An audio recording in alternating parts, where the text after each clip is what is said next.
All right. Let's talk wine. I'm really excited for this deep dive. Wine tasting. It can be, I don't know about you, but a little intimidating sometimes. Oh, absolutely. Right. But at the same time, it's like, who doesn't want to feel confident, like picking out a bottle of wine or like being at a dinner party and, you know, knowing a little something. For sure. Yeah. So that's our mission today. And we are diving into this with Wine Tasting Guide, the ultimate way to master the art. It's by Wines Uncovered. Yes. Which sounds pretty official. It does. And it's from December of 2023. So it's like hot off the presses. Yeah. We're getting current info here. Yes, very current. And it's all about enjoying, not being pretentious and approachable. There's even encouragement to spit the wine out so you don't get like accidentally tipsy during the tasting. Yeah. Okay, well maybe that's like level 2. Yeah. But I appreciate that they acknowledge that. Yeah. So they break things down into 4 steps. Look, smell, taste, and assess. Okay. Seems simple enough. Yes. Straightforward, right? Right. Well, maybe deceptively so. Okay. Take a look, for example. Most people know, like red wine, it can actually lighten in color as it ages. Okay.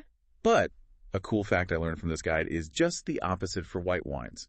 White wines can actually darken with age. Really? Yeah. That's so interesting. It is. Huh. See, I'm learning already. Right. Okay, so then we move on from look to smell, which this guide really emphasizes. Like, smell is so important. Absolutely. It's actually, I mean, smell is huge because it's so powerful and you can pick up on nuances that, you know, sometimes you don't even get when you taste it. Yeah. Like when you walk into a bakery. Yes. And you smell vanilla and sugar before you even see the cookies, you know? Yeah. That's a great analogy. Yeah. Because, it really is all about those aromas. And so this guy does a fantastic job of breaking down what can be kind of an intimidating topic of aromas into digestible categories. Okay. You got your fruit flavors. You've got your secondary aromas. Think like vanilla from oak aging. Okay. And then you've got your really complex ones, those tertiary aromas that you get from, you know, aging over time.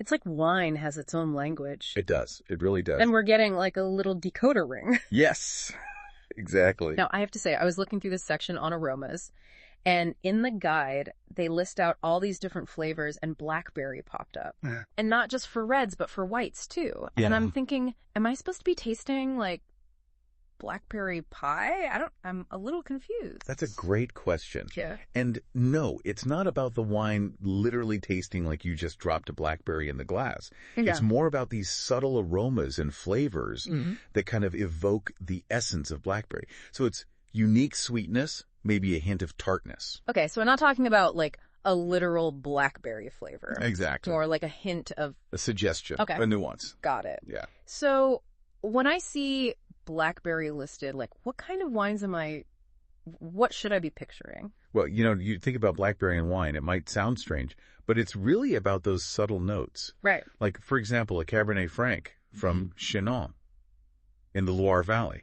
They're known for having this, like, really distinct blackberry character. Interesting. Or, you know, even a New World Pinot Noir. Okay. From, say, Oregon. Yep. You might find some blackberry notes in there, maybe alongside a little touch of earthiness. Wow, okay. Yeah, so it's fascinating how, like, the climate and the soil can really influence those flavors. See, that's what I love about this, right? It's like, it's not just about tasting blackberry in the glass. It's like all these other factors. Absolutely.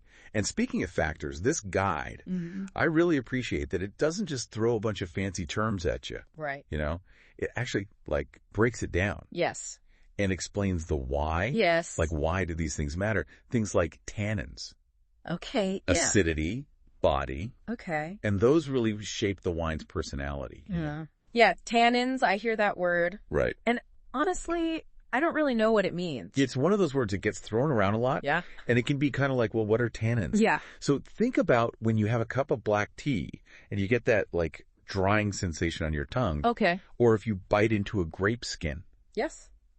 Okay. It's that astringency. That's tannins. Ah. They come from the grape skins, seeds, stems, and they add structure.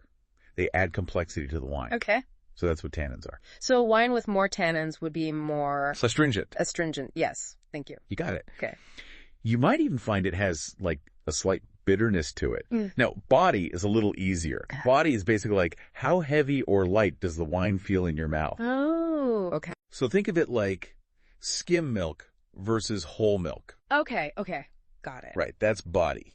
So like a Cabernet Sauvignon, would that be considered like a fuller bodied wine? Yes. Yeah. Exactly. Okay. A Cabernet Sauvignon is going to have that bolder, richer, heavier feel in your mouth. Yes. Whereas, that Pinot Grigio we talked about earlier, that would be a lighter bodied wine. Okay. Much more delicate. Got it. And, once you understand these characteristics, it can really help you pinpoint what you like. Yeah. What you don't like. It's like a cheat sheet for your palate. Exactly. Okay, but here's the thing. I always struggle with the food pairings. Yes. Like, to me, that's where it gets tricky. It can be. It feels very, I need like a professional to tell me this. But this guide actually, I think, makes it very approachable and easy. Okay, good. Because it really boils down to just a few things. Consider the intensity of both the food and the wine. Okay. Look for flavors that complement each other. Got it. And then remember, acidity in wine, Yeah. that's your secret weapon when you're dealing with rich dishes. Okay.